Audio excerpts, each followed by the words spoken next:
know in your heart that this election was fraudulent.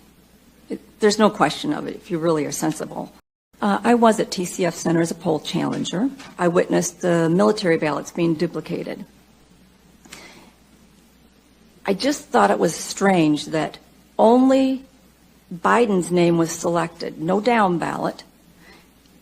And I watched multiples. I don't know how many I watched, and not one of them was for Trump. I thought that was really strange, especially being military.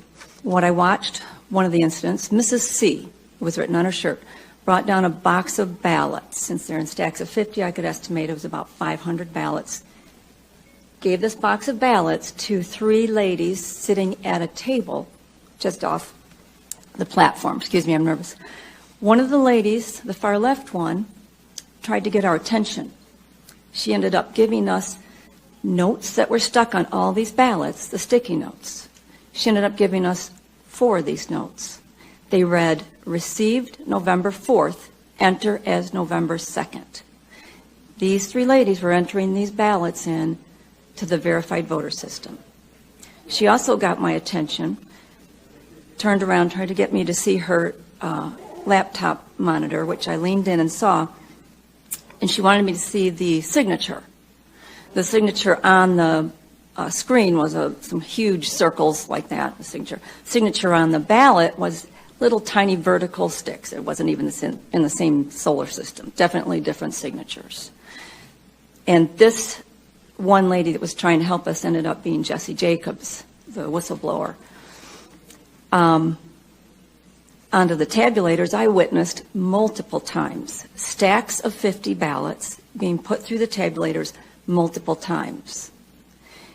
If they'd have been cleared, we would have no way of knowing, because the supervisors for the tabulators made sure that the metal boxes they put the finished ballots in were so far behind the tabulators and made us stand behind those boxes. We were at least 12 feet from them and wouldn't allow us to get any closer to them. About signing in and signing out, they had us sign in, not out, and said that we had plenty of us in there. Wednesday night, there were 10 of us in the room. I mean, us as Republican poll challengers, sorry. Yet, when I left, there were still people in the lobby that were being barred from coming in. Still only 10 Republican poll challengers in the room. You must know in your heart that this election was fraudulent. There's no question of it if you really are sensible. I was at TCF Center as a poll challenger. I witnessed the military ballots being duplicated. I just thought it was strange that only Biden's name was selected, no down ballot. And I watched multiples. I don't know how many I watched, and not one of them was for Trump. I thought that was really strange, especially being military. What I watched,